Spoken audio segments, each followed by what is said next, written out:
Добар ден, почитувани. Ова е најновата Телма амбуланта. И овој петок емисијата ја реализираме во соработка со приватната болница Жан Митрев. Телото на жената минува низ бројни транзиции, како што се приближува до периодот на менопаузата, кои се најчестите гинеколошки и уринарни промени, кои што се јавуваат во ова животно поглавје. На оваа тема денеска разговараме со доктор Ирина Антонова, специјалист по гинекологија и акушерство во клиничката болница Жан Митрев. Останете на Телма, следува едно корисно издание.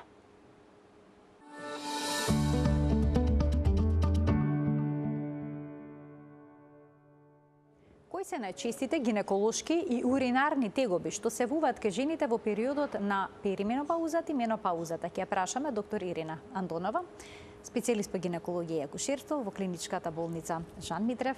Докторке, добре ни дојдовте. Добро ве најдов. Добар ден на вас и на гледачите што не гледат. Јас се надевам дека ќе биде интересна тема, која што ќе побуди интерес да не пратат до крајот на емисијата. Денеска акцентот ќе биде ставен на здравјето, на женското здравје, пред се кај оние жени што се во зрелото доба. И сега моето прво прашање ќе биде што е тоа перименопауза, менопауза, постменопауза и климактериум, и што ги предизвикува? Да, како што почнуваме од пубертет, после тоа одиме во репродуктивен период и онда доаѓаме во еден период во кој што веќе функцијата на овариумите почнува да се намалува функцијата на овариумите и доаѓаме во период на една перименопауза, на менопауза и понатаму една касна менопауза, нели, која што настанува и на крај може кажам сениум. Сега, јас ќе почнам од менопауза, понда ќе се вратам малку ретроградно назад, за да кажеме дека некоја жена е во менопауза, ние можеме да кажеме само ретроградно, односно, ако помине година дена од незината последна менструација. И сега многу често ме прашуваат дали ние можеме да предвидиме. Ние апсолутно можеме во некој временски размак да предвидиме дека, например, има помало оваријална функција, дека жената можеби порано ќе влезе во менопауза, меѓутоа точно да предвидиме кога таа жена ќе влезе во менопауза и покрај тоа што беа измислени различни анализи на хормони, ние не можеме да кажеме. И поради тоа и ден денеска, значи менопаузата ја дефинираме отпосле. Односно, жената имала менструација пред година дена, поминала година дена и сега велиме да, оваа жена е во менопауза. Меѓутоа, за да пристане таа менструација, претходно потребно да се случат одредени промени, пред се хормонални промени, кои што ќе доведат до тоа да жената влезе во менопауза.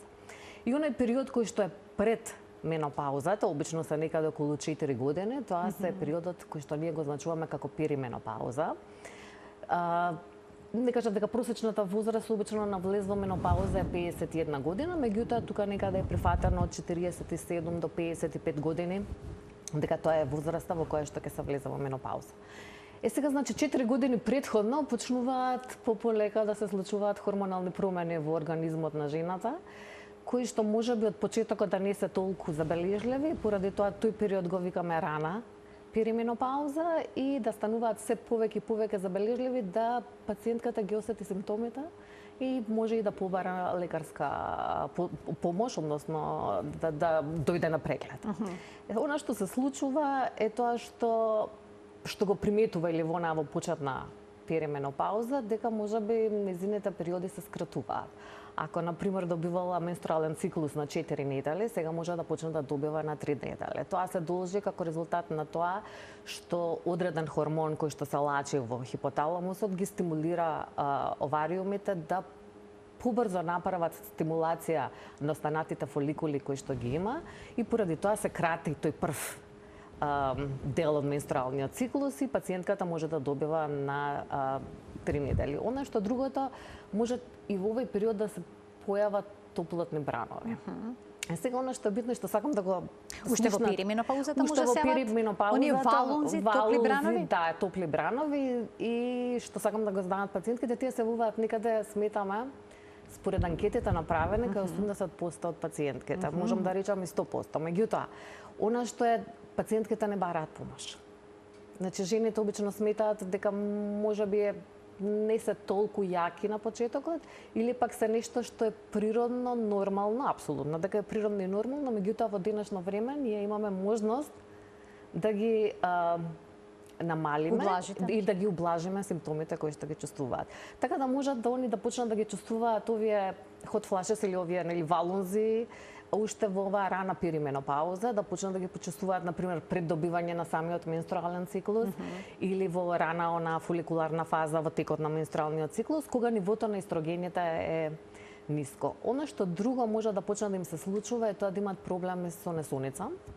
Тоа би значило дека тешко би заспале или тешко би го одржале сонот до утрото, односно би се разбудиле нели во текот на ноќта. Понекогаш се јавува некоја апатија и незаинтересираност, се јавува депресија, пошто се смета дека естрогените делуваат и на мозокот, промени во самото расположение и една вагинална сувост која што во тој период се уште не е доминантна и пациентката можеби и да не ја осети. Сега сето ова се должи всушност и би додал уште еден симптом кој што го нарекуваат brain fog, односно заборавеност. Да, когнитивна магла всушност и во тој период и можеби и заборавеност, когнитивна магла и можеби еден вид на апатија, летаргија, незаинтересираност за работите кои што можеби претходно интересирале. Не значи тоа дека се јавува кај сите жени, не значи дека сите жени ќе го поминат тоа. Меѓутоа, доколку таа жена претходно била осетлива на некои депресивни епизоди, е многу веројатно дека тие во овој период ќе почнат да се манифестираат и ќе почнат да бидат појако изразени. Ја споменавте вагиналната сувост. Во кој период се јавува, дали во перименопаузата или во менопаузата? И како може да се забележи? Кои се симптомите? Значи, вагиналната сувост, поради тоа што дамна се спомнува и се зборуваше како еден атрофичен вагинит, од 2012 година Друштвото на гинеколозите, мислам, во светот, не само овде кај нас, воведе нов термин како генитоуринарен синдром на менопауза. И тоа значи дека не е само вагинална сувост, меѓутоа може да има печење, иритација, чешање, например, вагинална, а истото тоа да биде поврзано со проблеми при мокрење, да има ургенција, да има дизурија. Тоа значи дека чести нагони за одење во тоалет, чувство на недоволно празнење на мокречниот меур и чести рекурентни инфекции.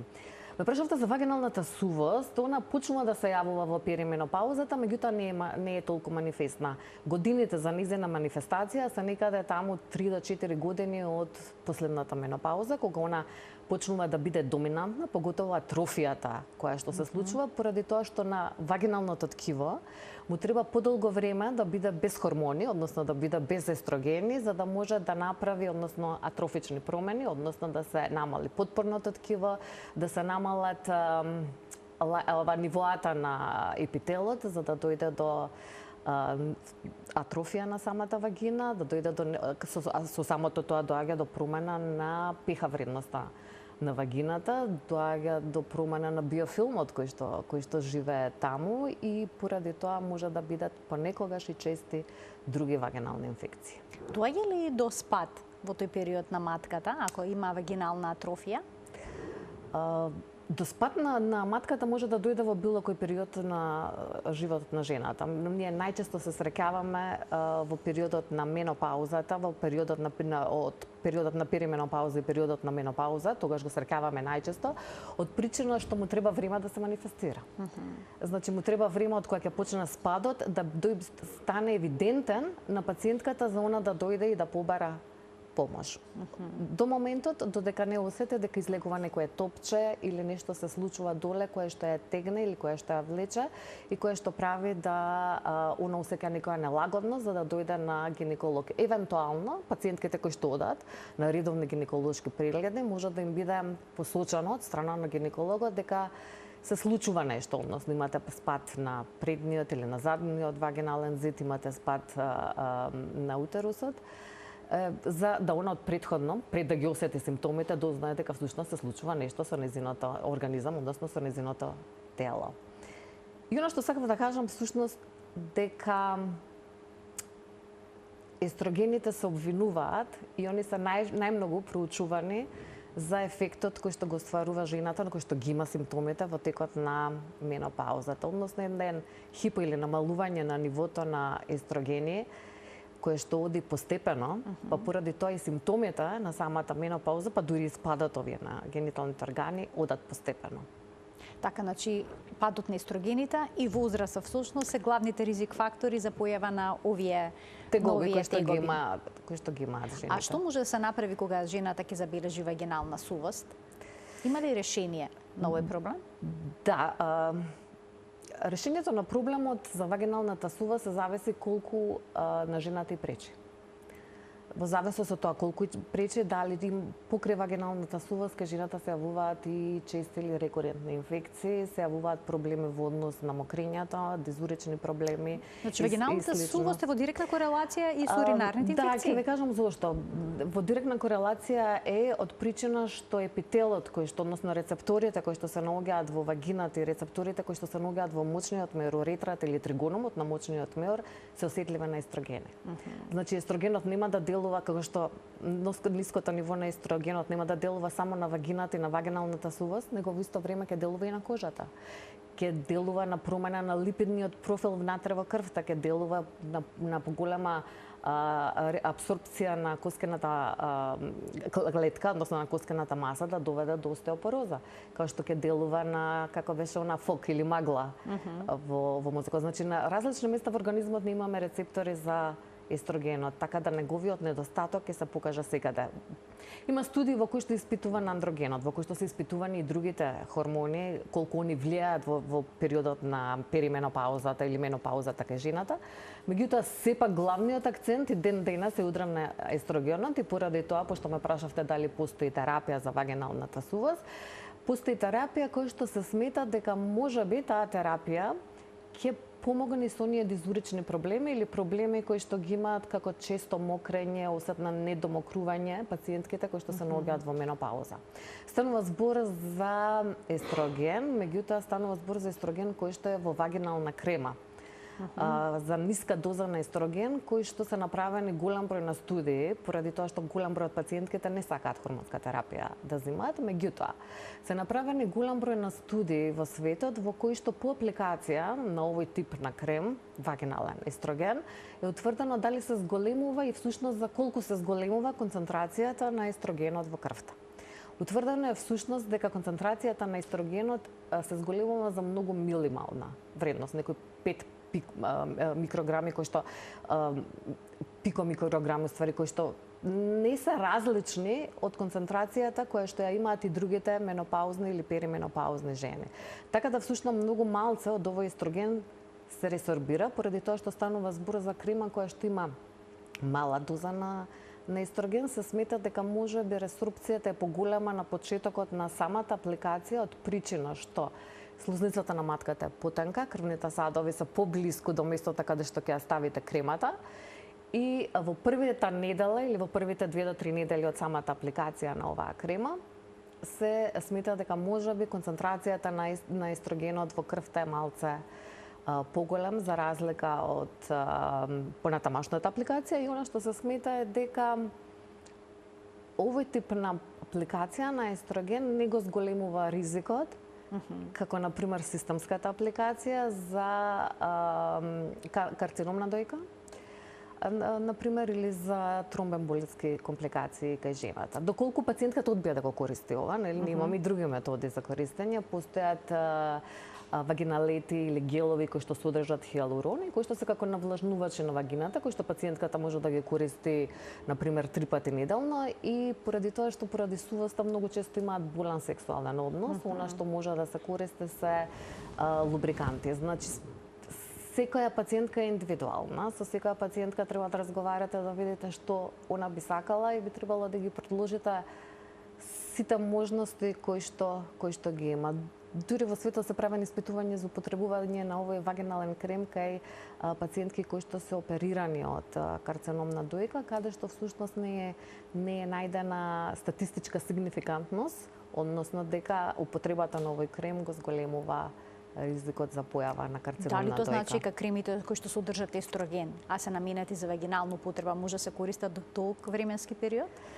Или да, не? нема временски период во кој што може да се користат, може да се доколку се постигне одреден ефект, они можат да не се аплицираат. Начинот на апликација може да биде различен, не мора да се аплицираат секоја вечер, може да се аплицираат 2 пати неделно на самиот почеток, а после тоа да се аплицираат еднаш неделно или може дури еднаш на на 10 дена. Значи и растојанието и апликациите на овој крем се различни. Меѓутоа, во однос на студии во кои што одредени пациентки го примале овој вагинален крем, а други пациентки примале од оние што се навлажнувачи или лубриканти, е докажано дека овој крем многу повеќе делува на ослободување на симптомите кои што ги има жената, не само за вагиналната сувост и на уринарната проблематика. И уринарната проблематика. Пред да преминеме на уринарната проблематика, би се задржала уште малку на вагиналната сувост и атрофијата на вагината и можностите за решавање на овој проблем. Што е со оние лазерски третмани за подмладување на вагината? Дали тие ќе ја зацврстат и ќе ја намалат истовремено сувоста? Вака сега, направени се испитувања во кои што употребата на вагиналниот лазер е ставен за употреба, например, оние кои што имаат спад на гениталните органи, оние кои што имаат вагинална сувост или оние кои што лечат некој тип на инконтиненција. И сега, кога зборуваме за медицина која што е базирана на докази, единствено нешто каде што имаат одредена статистичка сигнификантност дека можеби тој лазер делува, станува збор за еден тип на инконтиненција која што е ургентна инконтиненција. Кога се чувствува итност, веднаш да се испразни мочниот мевар. Да, кога имаат нагло чувство дека мора во моментот да одат или да трчаат до тоалет, смета дека можеме меѓутоа се потребни поголеми студии да се направат за да се види дали лазерот навистина делува. Во однос на вагиналната сувост немаме толку големи студии во кои што има неколку мали студии кои што се направени, во кои што се смета дека можеби делува на колагенот, нели, па ја прави вагината поцврста. Меѓутоа, не само што се мали студиите, туку они го мереле и ефектот после употребата на лазерот, например, после година дена, за да видат дали има разлика оние кои што користеле лазер и оние кои што не користеле лазер во однос на структурата на епителот на вагината и докажано дека разликата е сепак минимална. Споменавте дека многу жени се плашат да користат хормонска терапија, стравувајќи од зголемен ризик за рак на дојка и за појава на тромбоза, па затоа некои се одлучуваат да користат фитоестрогени, односно естрогени од растително потекло. Да. Дали тие може да ги ублажат овие симптоми што ги набројавте? И кај жените што се во перименопауза, може ли да се продолжи менструалниот циклус на таков начин, менструалните креварења? Не, они се всушност за да ги ублажат симптомите. Не се взимаат за тоа да жената подолго остане во перименопауза, па да не стигне, например, ако треба да стигне за година дена во менопауза, па ние онда да го пролонгираме, па да биде тоа покасно. Тоа можеме да го направиме само со оние комерцијални производи кои што содржат во ниво на хормонска терапија. Фитоестрогените да се доста популарни. Голем број на жени поради тоа што не сакаат, барем ја што се среќавам во мојата пракса, поради тоа што не сакаат да ги користат овие хормонски друга терапија, користат овие фитоестрогени. Дали им помага, можеби зависи како го мерите, објективно или субјективно. Во студии во кои што се направени се смета дека немаат ефект. Меѓутоа имам јас голем број на пациентки кои што викаат дека им е подобро или полесно кога го зимаат тој препарат. Бројни се уринарните тегоби кои што се вуваат во овој животен период кај жената. Чистите цистити се сериозен проблем. Што се случува со организмот за да има такви инфекции на мочниот меур? Па се смета рецидивантни инфекции на мочниот меур ги имаме во овој период на перименопаузата, меѓутоа такви рецидивантни инфекции на мочниот меур ние ги имаме во репродуктивниот период. За да кажеме дека е рецидивантна инфекција, сега малце ќе ви извадам малце надвор од темата, поради тоа што зборуваме за уринарниот тракт, за да кажеме дека рецидивантно не треба да се јави 2 пати во текот на 6 месеци или 3 пати за година дена, како еден вид на акутно воспаление на мочниот меур. Кога се направени анализи за да се види зошто се јавува кај некои жени или не се јавува кај други жени, се смета дека можеби некои жени имаат генетски фактор во кој што вагиналниот епител е осетлив и представува резервоар за уропатогени бактерии и во периодите кога пациентката е асимптоматска, односно во периодите кога нема никакви симптоми. Така, значи живеат бактерии на тој дел? Поголема осетливост на уропатогени бактерии да се фатат за вагиналниот епител, поготово за интроитус или микрофлора што е микрофлора или влесна вагина. Е поспецифичен составот на бактериите. Точно, од каде што всушност можат после многу лесно преку уретрата, пошто е кратка, да дојдат до мочниот меор. Се смета дека сексуалниот однос ги предизвикува односно е како фактор кој што доведува до појава на овие инфекции, меѓутоа исто така се смета врз основа на анализата направено дека на пример ке пациентката ако првата уринарна инфекција се јавила пред 15 години од животот, тоа значи дека можеби ќе има проблеми со вакви рецидивантни цистити. Ако незината мајка исто така имала проблеми, се смета дека пациентката најверојатно исто така ќе има проблеми со овие цистите. Меѓутоа во овој случај не е причината падот на естрогенот, значи кај овие пациентки, меѓутоа во овој случај се смета во најголем број дека можеби е некоја сензибилност или осетливост на самата таа пациентка. И сега да се вратам за овие кои што се наоѓаат во постменопауза како резултат на недостаток на естрогенот, смената е флората. Тука генетика премногу може да игра, меѓутоа не толку голема улога како што игра кај овие кои што се помлади. Вагиналната флора е смената. Не само што е смената вагиналната флора, смената е пиха на вагината. Со тоа самата кисела средина која што стои тука како еден одбрамбен имунитет е смената. Сменета е осетливоста на тригономот на мочниот меор поради тоа што е хипоестрогени, намалена количина на естрогени, таму имаме рецептори за естрогени и тоа дава можност за во овој период да дојдат и да се појават овие рецидивантни инфекции. Од друга страна, овие жени се соочуваат многу често, вие прескаме прашавте, со спад на гениталните органи, поготово спадот на бишиката може да направи да при празнање на мокрачата да не дојде до незино целосно празнање, ќе остане дел урина. Не викаме рест урина, нели, да остане дел од урината внатре и таа е погодно тло за да се развијат овие бактерии. Се смета дека оваа вагинална крема со естрогени која што ја спомнав, секи спадне дека јас толку многу ја промовирам, меѓутоа во студиите се смета дека може да делува точно и на овие проблеми кај жените. А како се препорачува да се одржува хигиената на интимната реѓа кај жените кај кои што се јавува вагинална сувост и кај кои што се присутни чести уринарни инфекции како што се циститите?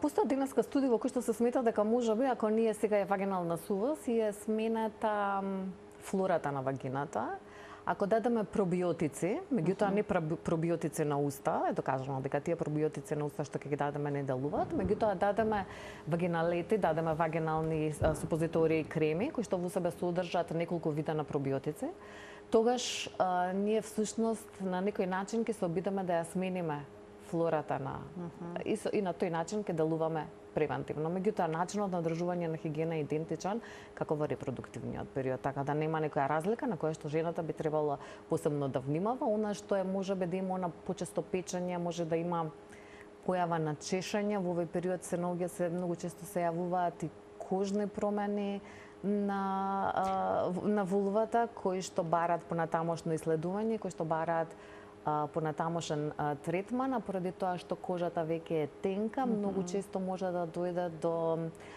повреда или многу често може да дојде до крварење на... Особено ако има силен јадеж. Да, може да дојде до крварење на... Јадежот не секогаш е поврзан со некаква инфекција? Може самата состојба да доведе до такво нешто? Да, понекогаш може самата состојба да доведе или понекогаш, или во најголем број случаи во овој постменопаузен, менопаузален период е поврзана со кожна промена лиќен, која што бара терапија, меѓутоа терапијата не се естрогенската крема, во овој случај станува збор за кортикостероидна терапија, која што ја користиме кај овие пациентки, откако ќе докажеме дека всушност таа промена е кожна промена која што во овој случај е кожна промена, меѓутоа ние ја третираме, односно гинеколозите ја третираат. Ќе ги вклучиме и гледачите од овој момент. Почитувани, емисијата е контактна, телефонскиот број на телевизија Телма, веќе можете да го видите на екранот. Сите прашања кои што се поврзани со темата на која што говориме, можете да ги поставите во програма. Доктор Ирена Андонова, специјалист по гинекологија и акушерство во приватната болница Жан Митрев, е гостинка во студиото и таа ги дава сите совети поврзани со овие чести тегоби и проблеми кај жените во периодот на перименопаузата, менопаузата, но и постменопаузата, климактериумот и така натаму. Кога кај жените ќе се јават вакви уринарни инфекции кои што се однесуваат на мочиот меур, односно циститис, како се лекуваат во менопаузата? Доколку не имаме докажано дека во суринокултура дека имаме одредена бактерија, тогаш третманот или на акутниот цистит е антибиотски. Во зависност од тоа на што е сензитивна или на што реагира овакво бактеријата која што е изолирана од уринокултурата. Доколку станува збор за млади пациентки во репродуктивен период, кои што имаат оние хронични рецидивантни акутни цистити, она што се препорачува на времето беше една подолготрајна антибиотска терапија, меѓутоа со помала доза.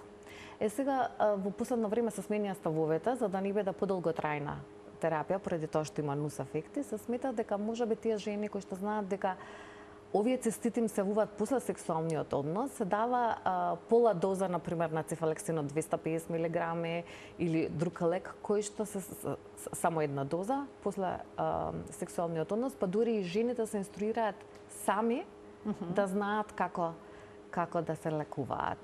Велате дека е корисно по секој сексуален однос да појдат во тоалет и да ја испразнат, да го испразнат мочиот меур. Не е докажано дека тоа е корисно, меѓутоа пошто не штети, студиите кои што направиле дали жената оди во тоалет, го празни мочниот меур или не го празни после сексуалниот однос, не покажала некоја значителна разлика, меѓутоа поради тоа што нема штета да го направи тоа, ние секако дека го препорачуваме, исто така како што ги советуваме начинот на кој што се бришат, нели, кога ќе одат во тоалет. И сега сакав нешто друго да кажам во однос на хормонската терапија. Да, и пред да преминеме, што е со лекувањето кај жените кои што имаат спад на матки, кои што останува спад на мочиот меур, кои што останува дел од урината во овој орган? Како кај нив се лекува циститисот? Во зависност од жената, од незината состојба, понекогаш во најголем број случаи, нели спадот на гениталните органи, терапијата, доколку има изразени проблеми е хируршка. Хируршка? Да. Пред да преминеме на хормонската терапија, да им дадеме предност на гледачите, да ги слушнеме нивните прашања. Добар ден. Добар ден за првиот гледач. Добар ден, да слушаме, повелете. Добар ден. Добар ден, повелете. Ме слушате? Одлично. И го очекуваме вашето прашање. Поздрав до докторката, поздрав и до водителката. Благодарам. Добар ден. Добар ден. Јас ќе ве замолам само да го следите разговорот преку слушалката. Може. Очигледно тонот на телевизорот не ви е исклучен. Сега добро е? Одлично. Сега вие не слушате одлично и го очекуваме прашањето. Поздрав до водителката и докторката, да се навртам пак. Имам силно чешање вагинално надвор. Како е? Да. Добро? Јако чешање надвор. Значи, бев на гинеколог, ми дадоа кантарион, пробав, ставав се, ништо не ми помогна. Имам голем проблем. Дали може да прашам колку години сте? Да. На која возраст сте, колку години имате? Меѓутоа ништо, молам. Колку години имате? 62. Така, има докторката прашање само до вас, повелете. Да, значи, поради тоа што сте на 62 години, сте биле на гинеколог неколку пати, предпоставувам дека станува збор, односно се лечи инфекција кај вас. Освен чешањето, дали има некој исцедок? Не. Нема ништо. Најверојатно, поради тоа што е надворешно, предпоставувам јас, меѓутоа ќе треба да го потврди гинекологот, да го види или да се земе биопсија, станува збор за кожна промена која што малце претходно ја споменав на надворешните генитални органи и начинот на терапија на таа кожна промена е всушност одредени креми кои што се различни од тоа што на вас досега ви го препишале. Значи би требало да се земе биопсија и да се потврди точно за која кожна промена станува збор и после тоа јас мислам дека ќе го најдете лекот и тоа чешање кое што е поготово навечер, предпоставувам, ќе исчезна, ќе се намали. Така, ви благодарам за вклучувањето во програма. Ние ќе го слушнеме прашањето и од следниот гледач во денешната Телма амбуланта. Добар ден. Добар ден. Повелете.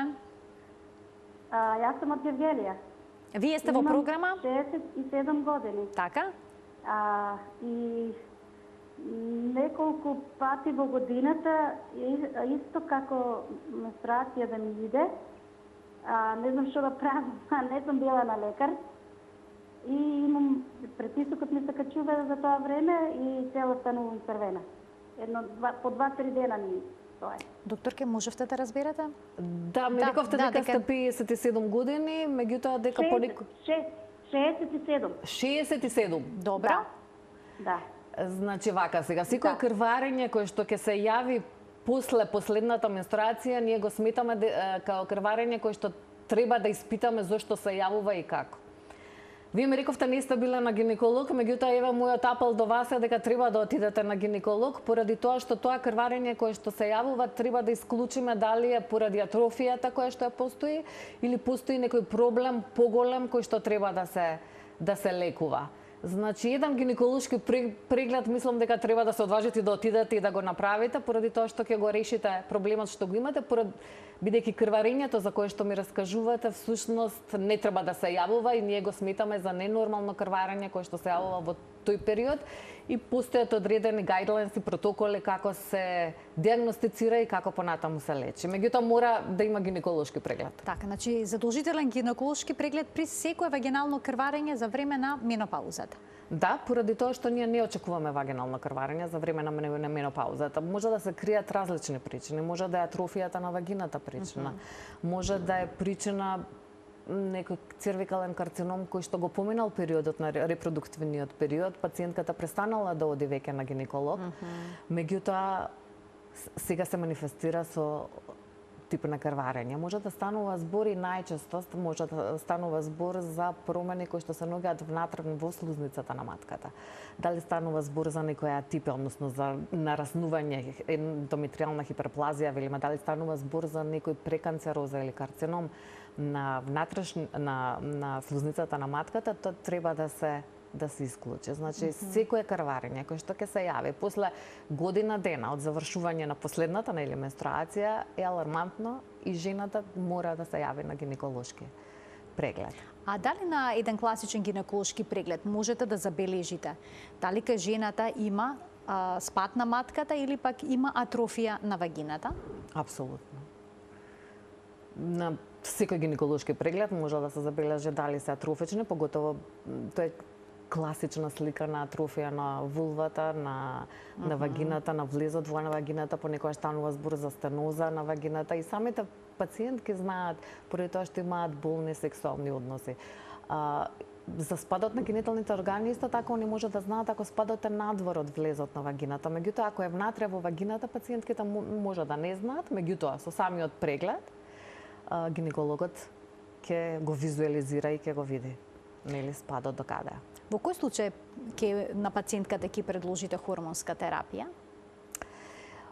На пациентката, значи, менопаузата реков дека настанува некаде околу 51 година, меѓутоа од 47 до 51 или од 45 до 50 ги сметаме дека ова е пациентката кога ќе дојде ми кажа дека има проблеми, поготово со регуларитет во циклусот или дека нема менструација, онда тие пациентки сметаме дека се тука во менопауза. Меѓутоа кога дојде пациентка која што е од 40 до 45 годишна возраст и она кажа дека има проблеми со менструалниот циклус, онда има топлотни бранови. Можеме да помислиме дека не станува збор за перименопауза, дека може би станува збор за некои други проблеми. И тогаш е периодот кога јас нарачувам да се направат одредени хормонални анализи за да бидам на чисто всушност што се случува со таа пациентка. Поради тоа што пристапот во однос, за да се вратам на хормоналната терапија што ме прашавте, пристапот во однос на тоа дали пациентката треба хормонална терапија или не треба хормонална терапија е индивидуален. Ако пациентката има 40 годишна возраст и она веќе е во менопауза, она има уште долг дел од својот живот пред неа. И ние знаеме дека хормоните, поготово естрогенот, штитат од кардиоваскуларните заболувања, од карцином на дебело црево, дека штити од во одредени случаи као диабетес мелитус, за остеопорозата веќе сите знаеме, за квалитетот на кожата исто така. Тогаш сметам дека на овие пациентки, поготово во оваа возраст, од 40 до 45 годишна возраст, може да им се понуди хормонална терапија, која што не мора да биде она хормонална терапија која што ја даваме на пациентките кои што се во постменопауза, може да биде она терапија која што се зима за контрацепција, од самата причина што ни треба малце поголема доза на естрогени, за да ги ублажиме симптомите кои што пациентката ги има и во исто време и да ги одржиме ефектите кои што сакаме да ги одржиме со естрогените. На времето имаше бум во давање на хормонална терапија кај пациентките се до 2002 година, кога излезе некоја студија, огромна студија на голем број жени, каде што докажаа дека всушност давањето на оваа хормонална терапија го зголемува ризикот за појава на карцином на дојка или тромбоемболиски компликации. Меѓутоа, во таа студија или во тој прв период кога се користеше оваа хормоналната терапија беше неселективна и се даваше на пациентки кои што беа над 60 годишна возраст. Така да, денеска се смета дека кај пациентка од 50 до 59 годишна возраст, која што иначе е здрава, која што нема фамилиарна оптовареност, постои посебен калкулатор со кој што вие гледате колку нам има ризик за развој на карцином на дојка или пак за развој на тромбоемболиски компликации, доколку излезе дека она е со нисок ризик. И нема други проблеми, нема хипертензија, односно не зема никакви други лекови, а има симптоми кои што и пречат во квалитетот на животот, и пречат во секојдневниот живот. Поготово е многу погодна за овие топлотни бранови кои што пациентката ги има, онда се смета дека ке тие пациентки оваа хормонална терапија може да се даде. Траењето начално е до 5 години, иако пациентките многу често одлучуваат порано да ја прекинат терапијата, и начинот на кој што ќе ја прекинете оваа хормонална терапија треба да иде постепено. Пошто не можете одеднаш или нагло да ја прекинете хормоналната терапија, пошто бидејќи самите симптоми можат да се вратат. Да се вратат, ако нагло се прекинат. Ако нагло се прекинат. Ќе ги вклучиме гледачите, ќе им дадеме можност да постават прашање. Добар ден. Добар ден за следниот гледач. Во програма сте, повелете. Вака, јас сум 70 години возраста. Едно 10 години... Дали јас сум на линија? Да, слушаме, одлично, имате 70 години. Едно 10 години се гинеколошко се преглидам, ми кажуваат некој сувосна матка. Ми дават канестен, едно 3 пати канестен ми дават за преглед, за премачкување, и тапа болка, ништо немам подобрување, тапа болка имам доле ниско на стомакот, и пред неколку години имаше некој исцедок, ми дава некои таблети. Али малце понамали тоа исцедокот, пак осеќам некои проблеми така на матката, па ќе ме молам, сега пред скоро ми казаа дека више прегледи да не правам. Јас имам проблеми на стомакот. Но вие се уште чувствувате тегоби. Не се чувствувате добро. Да немате прашање. Не, немам прашање, само сакам да кажам дека треба да прави прегледи. Јас не знам кој кажал дека не треба пациентката да прави прегледи, пошто има 70 години. Во секој случај дека треба да прави прегледи, еднаш годишно да го посети гинекологот, од самата причина што доколку има исцедок се јавува при сувост на вагината, меѓутоа тој треба да биде без боја или без мирис, за да кажеме дека еве тој е некој нормален исцедок. Кога ќе се јави исцедок кој што има мирис, кој што има боја, кој што е во голема количина, тогаш во најголем број случаи станува збор за некој тип на инфекција, кој што е накалемена на сувоста на вагината која што ја има пациентката. И оно што би требало да се направи е да се види, односно да се докаже што всушност го предизвикува тој исцедок кој што го има и да се даде соодветна терапија кај пациентката. Најверојатно канестенот кој што се користи за габична инфекција не е соодветен за оваа пациентка. Така да мој апел до неа е да, ја не знам каде живее пациентката, меѓутоа да посети гинеколог за да се договора точно каков третман би бил соодветен за неа. А доколку е резултатот исцедок на сувоста и сите овие симптоми, тогаш што предлагате кај жена на 70 години? Има решение? Апсолутно дека има решение, јас го Она зборувам што започнавме на почетокот. Да, како што започнавме, јас го зборувам, значи може да проба со, ако не сака хормонална терапија, може апсолутно. Ако не сака да користи вагинална хормонална терапија, онда може да користи, не зборувам за системска, не зборувам за да ги пие, зборувам за вагинални кремови. Онда може да користи оние кои што се навлажувачи, кои што пред се содржат во себе хиалуронска киселина за 3 пати неделно за одржување на влажност, или може да користи вагинални пробиотици кои што ќе сменат и структурата и флората на микробиомот кој што се наоѓа во Но сепак задолжително еден гинеколошки преглед. Апсолутно, јас не знам зашто на 70 години не треба да го посети гинекологот. Уште еден гледач ке вклучиме. Добар ден. Ало, добар ден. Во програма сте. Повелете. Поздрав до целото студио, поздрав до докторката. Ви благодарам. Благодарам. Сакаме да се прашам сега нешто, ако може накратко. Еве сега на 15.1. Бех на доктор, на гинеколог е моите мати. Ми почувствува некоја болка и малку со мокрењето има проблем. И отидов се матичниот, испитав, први ми кажа дека имам циста, отприлика околу 2,20 сантими од сликичката се ми кажа. И ми рече да испитам тумор маркер, испитав го, 43,5 ми се појави малку покачување. Значи, 35 било, на мене 33,5. Малку покачено. Исто така ми даде едниот пригни да пијам, нолицин за инфекција и многу јака болка имам. Вака сега, која возраст сте вие? 39 години. 39? 39. 49. Менструалниот циклус се уште го имате? Имам, да. Редовно е. Да, и станува збор за циста, кој што ја не ја слушнав големината на цистата? Да. Колкава е големината на цистата? 23 милиметра. Значи околу 2 сантима. 2 сантима, да. Да, кажете ме кога беше таа циста е видена после менструалниот циклус или пред? На 15.1, а сега на 20. Така, да, но не, дали цистата е забележале? Пред да добиете менструација или откако добивте? Пред да добиете. Сега чекам да добијам и после тоа петиот ден идам на контрола да видам дали ќе прсне, дали расте, дали се инчистило со пременструација. Да, во голем број на случаи овие цисти се функционални. Во вашиот период од 49 години, во најголем број случаи може да не дошло до овулација во текот на циклусот и тој фоликул кој што односно требало да се ослободи да направи овулација да се претворил во циста. Туморскиот маркер ми рековте дека не е покачен, јас колку што ве разбрав. Благо покачен, ако 33,5.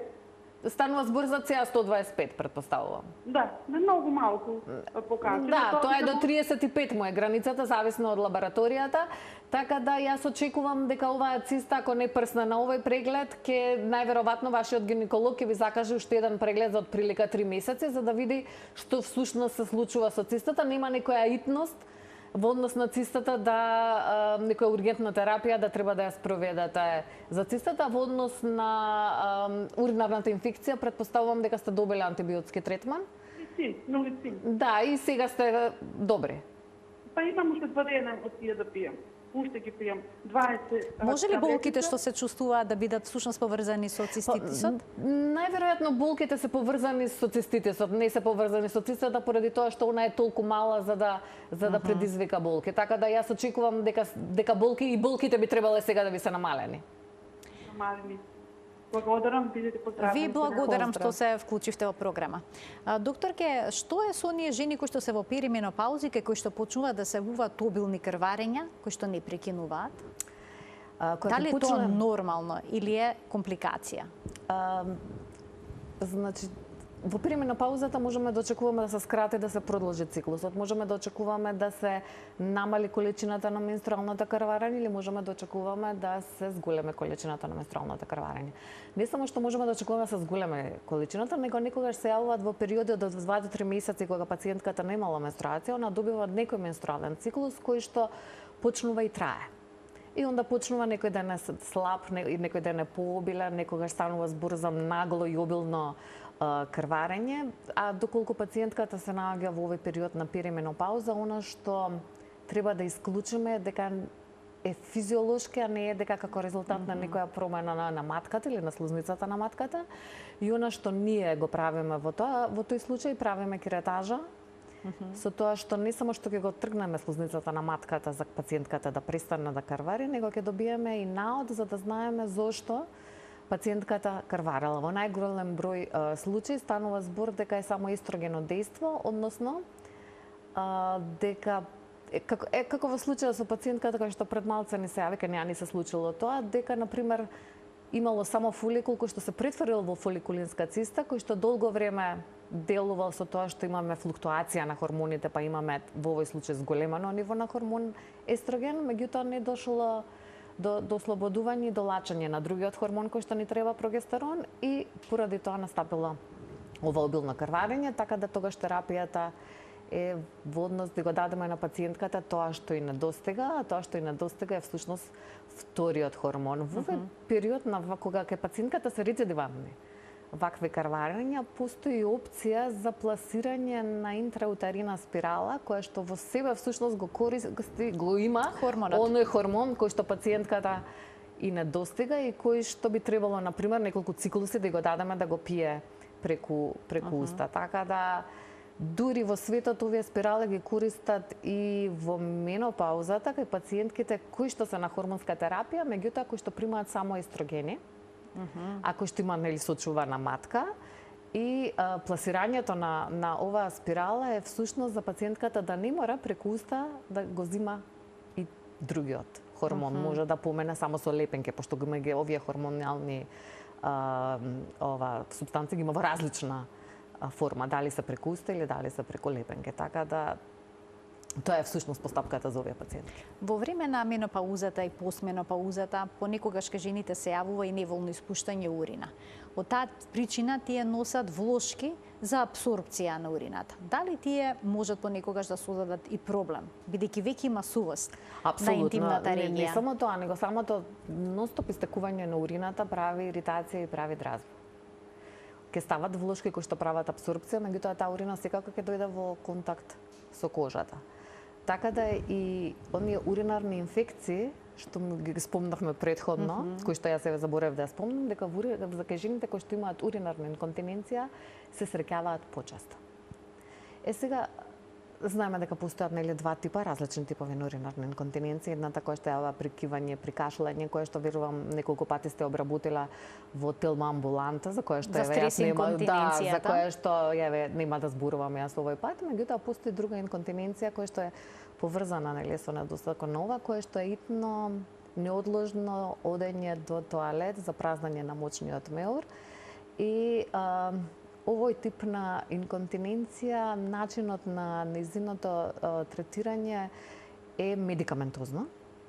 Не само медикаментозно, меѓутоа, например, се почнува се води дневник, за да се види колку е најмалото растојание помеѓу две мокрења, па потоа се дава задача на пациентката да другиот ден го држува тоа најмало растојание помеѓу две мокрења и така мокри цел ден, со тоа што во текот на понатамошните денови постепено се зголемува за 15 минути.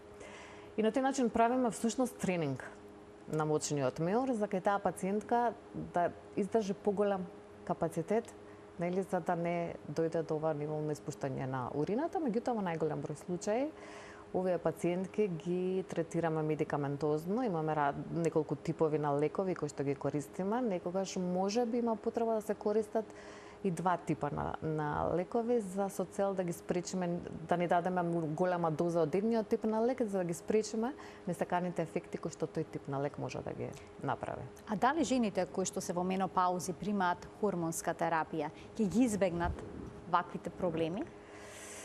Се смета дека хормонската терапија која што ја примаат преку уста, например, жените, дека не делува на овој тип на инконтиненција. Може да делува вагиналната препарација или вагиналниот крем, на овој тип на инконтиненција, меѓутоа она што е значено да се смета дека дури жените кои што се на оваа хормонална терапија имаат зголемен ризик од другиот тип на инконтиненција, односно од стрес уринарната инконтиненција. Така да знаете како морате да ги извагате нештата, да видите што сака жената, што сакате вие да постигнете, колку нели на која возраст е жената, колку има проблеми кои што треба да ги лечите, за да знаете што точно да ја давате. Понекогаш даваат дури вагинална препарација, значи вагинален крем, и даваат плюс орално или трансдермално, односно преку одредени лепенки на кожата. Кога жената треба да се јави на лекар во периодот на менопаузата? Па жената треба да иде на лекар еднаш годишно, да го посетува својот гинеколог. Значи нема период од животот кога треба да запрат овие прегледи. Па не, како што да исто речеме така што рече дека 70 70 години, дека не, можеби има период на животот кога ние можеме да запраме со скенирање за карцином на грло. Можеби за пап тестот било, тоа сакав да грлото на матката. Ние можеби таа сугестија била дадена, дека нема потреба од пап тест. Да. Меѓутоа еднаш годишно поради тоа што на пример оварилниот карцином се јавува обично во периодот на менопауза. Значи се јавува кај тие жени, а ние немаме ни една алатка да го диагностицираме рано. И сега како ќе го диагностицираме? Може нема да биде повторно рано, меѓутоа ако жената избегне да дојде на гинеколошки преглед барем еднаш годишно, ние нема да можеме, поготово гинеколошки ултразвучен или бимануелен преглед, ние нема да можеме да го диагностицираме карциномот. Она може да престане да прави скрининг за карцином на грло на матка, да не зема пап тест или да не зема ХПВ типизација, ако претходно наодите се добри. Меѓутоа до крајот на животот би требало да доаѓа на гинеколог, па барем еднаш годишно. И она што сакам да го кажам за жените, да ги поттикнеме дека треба да разговараат за проблемите кои што ги има менопаузата или перименопаузата. Дали се тие се уште табу тема? Да. Да? Да, тоа е се уште табу тема. Постои срам да се зборува за вагинална сувост. Него многу малце можеби докторите ги прашуваат жените за проблемите кои што ги имаат. И можеби последните години со разлика со ова интернетот кој што стана премногу достапен до сите жени, скоро сите нели го користат, не само жените, аз зборам за цела популација, почнуваат да ги бараат своите симптоми на интернет, да и ќе прочитаат дека има решение. Прочитаат дека има решение, така да еве во последните неколку години јас многу често сум се сретнала со пациентки во периодот 45 до 50 години кои што доаѓаат и кои што бараат решение за проблемите кои што всушност ги имаат, кои што доаѓаат целно за тоа, не доаѓаат на еднаш годишен преглед, него доаѓаат целно всушност да разговараат за тоа како може да се помогнат на самите себе си, поради тоа што на некој од нив навистина им делува многу на квалитетот на животот, поготово замислете ако има несоница, па не може да спие, онда другиот ден кој што треба да го помине 12 сати би бил многу потежок за разлика од... Можат ли овие симптоми да обстојуваат со години?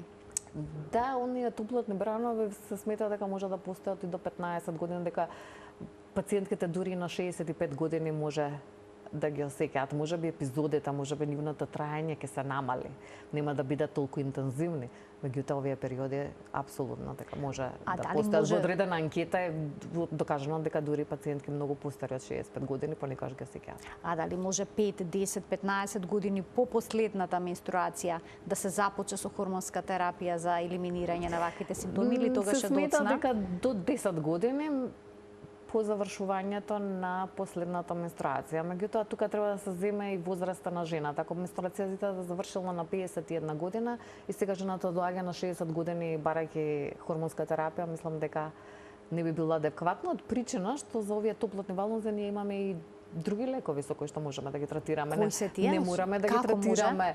Не конкретно кои се лековите, но не мора да ги третираме само со хормонската терапија. Значи има и други начини. Да, има и други начини. Хормонската терапија е добра, поготово кај оние жени кои што порано влегуваат во менопауза. Со идеја дека ние ќе го продолжиме нивното здравје, ќе го намалиме процентот, например, на остеопорозата. Или меѓутоа кај пациентките кои што влегуваат од 50 години во оваа менопауза, идејата на користењето на хормонската терапија е малку подруга. Не е како кај жените кои што се помлади. Идејата е дека ние ќе ги третираме пред се овие топлотни валнози или она несоница која што ја има пациентката, депресија која што ја има пациентката. И во тој период ги даваме. Меѓутоа, да дадеме хормонска терапија над 60 годишна возраст е докажано дека ако претходно штити од деменција, дека ако дадеме хормонска терапија на пациентки кои што се над 60 годишна возраст, дека имаме прогресија или поголема инциденца на појава на деменција. Значи хормонот е добар, ама не секогаш. Не секогаш, затоа споминавте, се треба да се извади и да се процени. Затоа велам дека секој случај е сосема индивидуален и затоа секоја жена треба да отиде да се разговара. Физичката активност може ли да помогне во намалувањето на дел од симптомите, да речеме вежбање? Апсолутно, тоа е нели здрав начин на живот и се смета дека со тоа нели се лачи адреналин, жената се осеќа пострекна, позадоволна, поготово за анксиозноста, за депресијата може да помогне. За топлотните бранови нема некој ефект, дека може да помогне, но меѓутоа од друга страна ќе жената која што ќе вежба ќе намали телесната маса. Нели, ако внимава на својата исхрана, ако вежба редовно ќе намали телесната маса, а со тоа ќе ги намали проблемите кои што можат да и се јават во овој период на перименопаузата, пошто многу често нели велат на менструацијата ми стана ирегуларна и ја сега гледајте ме го сменив обликот на моето тело. Почнав да натоложувам килограми или масни клетки околу стомакот или на други места каде што јас никогаш претходно не сум ги имала. Така да вежбањето апсолутно ќе помогна. Доктор, ќе ви благодарам многу за вашето денешно гостување во Телма амбуланта. Верувам дека сите овие совети се од помош и ќе бидат од помош на сите жени кои што се во оваа животна доба. Јас ви благодарам на поканата. Јас се надевам дека одговоривме на прашањата кои што се најчести. Да, се најчести кои што ги интересираат жените и уште еден апел сите што се соочуваат со вакви симптоми да побараат помош, односно да побараат решение кај нивните гинеколози. Не мора да биде хормонска терапија, може да биде и друга терапија, како што реков, некои одредени антидепресиви делуваат на топлотните бранови. Ме прашавте кои лекови, а ја сум должна да одговорам и ако завршуваме емисијата. Ви благодарам многу за поканата. Ви благодарам уште еднаш за гостувањето. Почитувани, ова беше уште една емисија реализирана во соработка со приватната болница Жан Митрев. Ви благодарам за вниманието со кое што не следевте и ви посакувам пријатен ден.